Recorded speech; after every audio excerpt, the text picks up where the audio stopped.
Hi, and welcome to our latest edition of Wondering Wednesdays, in which I answer a reader's question in a video. Today's question comes to us from a reader who'd like to know how much is too much when it comes to social media. And that's a great question. I think it's one that's been on a lot of people's minds as they start using social media, or even as they've been using it for a little while. And I find that there are really three areas where that idea of too much happens. And that's too much you, too much content, and too much enthusiasm. For the area of too much you, I would say that a good rule of thumb is the 80-20 rule. My friend Rebecca Whistler was talking about this at last week's LMA conference, and she said that the 80-20 rule states that 80% of your interactions online should be about the other person. So you're listening, engaging, sharing their content, and sharing content that's relevant to them. And only 20% of the time are you talking about yourself and sharing your own content. So I've seen online people who share too much of themselves. They're only talking about themselves, and it ends up being a lot of broadcasting. For some brands, for most brands, that's probably fine because that's their ultimate goal, is just to get as much information out there as possible.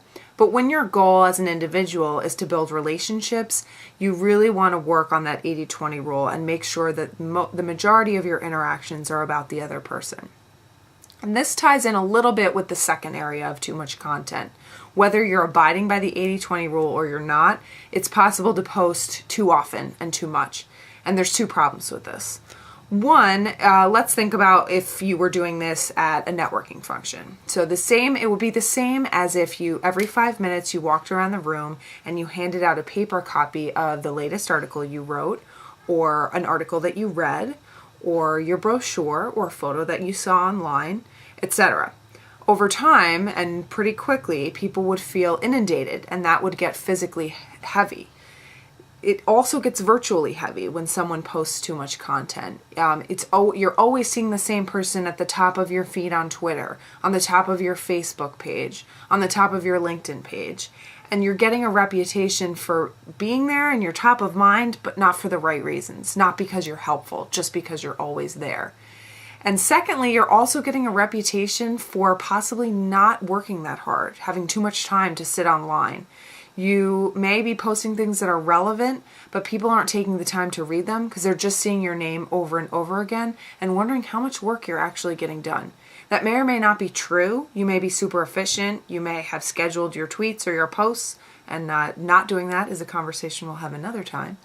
But that's the impression people are taking away with them. So you want to make sure that you're not posting too frequently or too much, because you're going to end up with a reputation that you're not looking to uphold.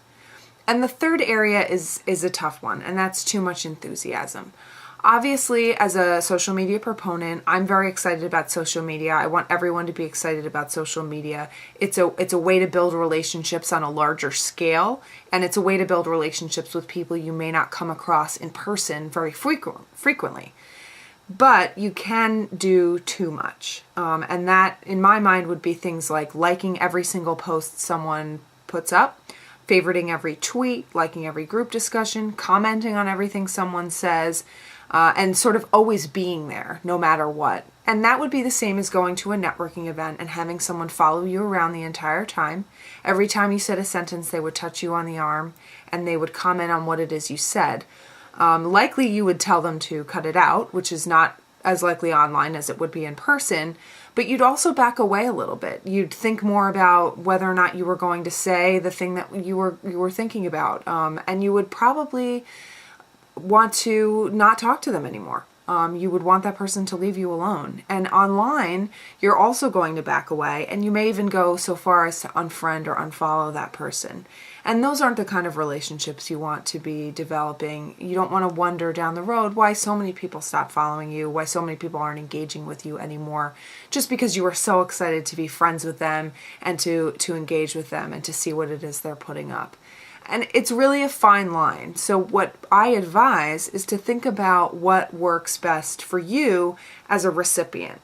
Whenever I'm engaging on social media, I like to think, if I am on the receiving end of this information, how many times do I want to see someone else posting? How much information do I want to see from that person? Is this article really going to be relevant to all the people that I'm sharing it with? all my social media audiences. I may post some things in some groups that I'm not going to post in other groups.